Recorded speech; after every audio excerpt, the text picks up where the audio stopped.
لله الحمد لله رب العالمين والعاقبة للمتقين الصلاة والسلام على إمام الأنبياء والمرسلين وعلى آله وأصحابه وأهل بيته وأزواجه وذريته أجمعين أما بعد فأعوذ بالله من الشيطان الرجيم بسم الله الرحمن الرحيم وَإِن كُنتُمْ فِي رَيْبٍ مِّمَّا نَزَّلْنَا عَلَىٰ عَبْدِنَا فَأْتُوا بِسُورَةٍ مِّن مِّثْلِهِ قال الله تبارك وتعالى في مقام آخر فأوحى إلى عبده ما أوحى صدق الله مولانا العظيم وصدق رسوله النبي الكريم الأمين اللهم صل على سيدنا ومولانا محمد وعلى آل سيدنا ومولانا محمد وبارك وسلم عليه. میرے نہایت سی بارک الاحترام تحریک منہاج القرآن کے جملہ عہدیداران و بستگان، خصوصاً محترم المقام محمد آصف القادری صاحب، صدر تحریک منہاج القرآن رحیم یار خان، محترم میاں محمد حنیف صاحب، صدر تحریک منہاج القرآن خان کو، جملہ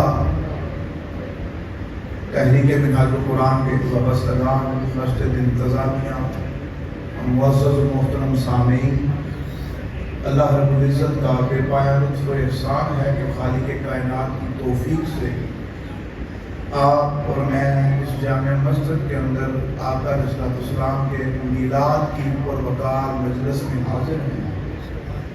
اللہ رب العزت کی بارگاہ میں دعا کو ہوں کہ خالق آپ کا میرا آنا، مل بیٹھنا، سننا سنانا اپنی بارگاہ میں قبول فرمائے۔ جو مجھے میزبانوں کی طرف سے حکم ہوا جس موضوع پہ گفتگو کے لیے، آقا علیہ السلام کی شان ابدیت ہے۔ چند دن پہلے میں نے ایک قرآنی پہ یہاں باغ و بہار میں تھوڑے سے جملے آقا علیہ السلام کی شان ابدیت کے حوالے سے عرض کیے تھے۔ اسی مضمون کو تھوڑا سا تفصیل کے ساتھ آپ کی خدمت میں رکھنا چاہتا ہوں۔ اگر یہ پیچھے بچوں کو آپ خاموش کروا دیں، آپ اپنی سماعت میں میرے حوالے کریں تو میں اپنی گفتگو کو شروع کروں۔ کہ بچے خاموش ہو جائیں۔ ایک مرتبہ درود پڑھے سارے مل کے کملی والے آقا کی بارگاہ میں۔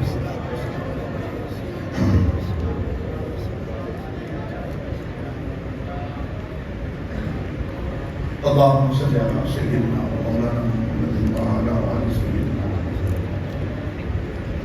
سامعین محترم، اللہ رب العزت نے کملی والے آقا محمد مصطفیٰ صلی اللہ علیہ وآلہ وسلم کو جو شانیں اور عظمتیں عطا کی ہیں، وہ آپ کی 4 طرح کی شانیں ہیں۔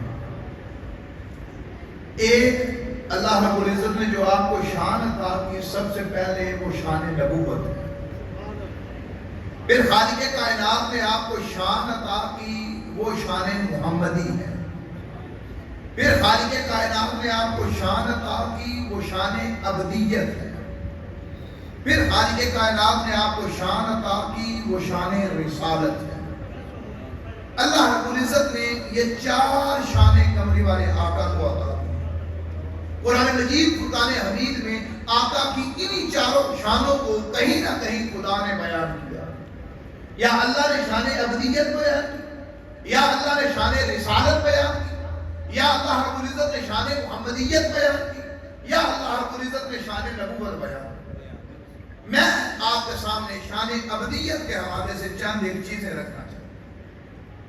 خالق کائنات نے آقا علیہ السلام کی سب سے زیادہ جس شان کو قرآن میں بیان کیا ہے، وہ آپ کی شان ابدیت۔ اللہ رب العزت نے ارشاد فرمایا قرآن نازل کرنا تھا. جب قرآن نازل کیا کملی والے آقا محمد مصطفیٰ صلی اللہ علیہ وآلہ وسلم آپ آئے, آپ نے لوگوں کے سامنے قرآن پڑھا. لوگوں نے کہنا شروع کر دیا کہ یہ قرآن نعوذ باللہ محمد کا اپنا لکھا ہوا کلام ہے. شاید کہنا شروع کر دیا. اللہ نے قرآن مجید میں 3 مقامات پہ اور بالخصوص جو میں نے آیت پڑھی سورہ بقرہ میں اللہ رب العزت نے اس کا چیلنج نازل فرمایا. وَإِن كُنتُمْ فِي رَيْبٍ مِّمَّا نَزَّلْنَا عَلَىٰ عَبْدِنَا فَأْتُوا بِسُورَةٍ مِّن مِّثْلِهِ. بھائی لڑائی جھگڑے کی بات ہی کوئی نہیں. اگر تمہیں اس قرآن میں کوئی شک نظر آتا ہے, ریب نظر آتا ہے, ایسا کرو کہ اس جیسی ایک صورت بنا کے لے آؤ جو ہم نے اپنے بندے پر نازل کیا. آپ کی شان ابدیت کا بیان. پھر خالق کائنات نے ایک دوسرے مقام پہ ارشاد فرمایا. اللہ رب العزت نے سورہ فرقان کے آغاز میں فرمایا تبارک الذی نزل الفرقان علی عبدہ. ہم نے یہ فرق کرنے والی کتاب اپنے بندے پر نازل کی. اللہ نے وہاں بھی آپ کی شان ابدیت کو بیان. اس کا ایکو سسٹم پہلے پہ ختم کر دیں. بات سمجھ آنی چاہیے سادہ میں. سادی آواز ہے, اسی کو ختم کر.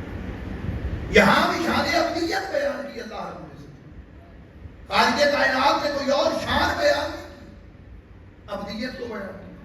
پھر اللہ رب العزت نے اپنے محبوب نبی کو معراج میں بلانا.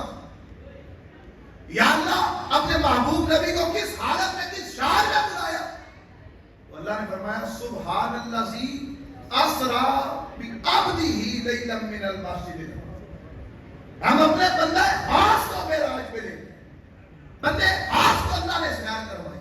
یا اللہ آگے بیت الاقصی میں جا کے بیت المقدس میں جا کے ہم دیکھتے ہیں آدم بھی سجدے میں پڑے ہیں, نوح بھی سجدے میں پڑے ہیں, سلیمان اور داؤد بھی سجدے میں پڑے ہیں, موسیٰ اور عیسیٰ بھی سجدے میں پڑے ہیں. یا اللہ پاک حکومتوں کے بادشاہ بھی سجدے میں ہیں, حسن کا بادشاہ بھی سجدے میں ہے. یا اللہ سارے نبی سارے رسول محمد کے پیچھے سجدے میں ڈال دیے اور محمد کی شان بیان کی تو فرمایا عبد کو لینے جا. اللہ نے شان رسالت بیان نہیں کی, ابدیت فرمایا, عبد مان. اب سامعین محترم یہ سلسلہ چلتے چلتے چلتے چلتے اب آپ دیکھتے چلے جائیں نبوت اور رسالت نیچے رہ گئی. پہلا آسمان, دوسرا آسمان, تیسرا, چوتھا, پانچواں, چھٹا آسمان. یہ نبوت اور رسالت چلتی جا رہی ہے. ہر آسمان پہ کوئی نہ کوئی رسول یا نبی کملی والے آقا کو مل رہا. ایک مقام آتا ہے رسول سارے نیچے رہ گئے, آگے نور جا رہا ہے, نور آقا کے ساتھ ساتھ ہے. چلتے چلتے یہ نور بھی ایک مقام آتا ہے سدرۃ المنتہا, وہاں نور بھی ہاتھ باندھے کھڑا ہے. آقا ایک ذرہ برابر بھی آگے گیا تو جلا کے راکھ کر دیا جائے. رسالت نیچے رہ گئی, نبوت نیچے رہ گئی, نور نیچے رہ گیا. اب آگے جا رہے ہیں کملی والے آقا. اللہ وہاں کس شان پہ بلایا ہے, محبوب کو سامنے بٹھایا. اللہ نے وہی فرمائی 27ویں پارے میں فرمایا وَأَوْحَىٰ إِلَىٰ عَبْدِهِ مَا أَوْحَىٰ. اگر وہاں بھی سامنے بٹھایا تو اپنے بندے کو سامنے بٹھا کے بھائی. وہاں بھی اللہ نے جہاں عظمت رفعت مقام شان بلند ہو گئی, اللہ نے فرمایا وہ شان بھی دی تو عبد کو عطا. یہ اللہ ابدیت کو اتنا منوایا. پھر آپ دوسرا کلمہ پڑھتے ہیں, کلمہ شہادت سے کہتے ہیں.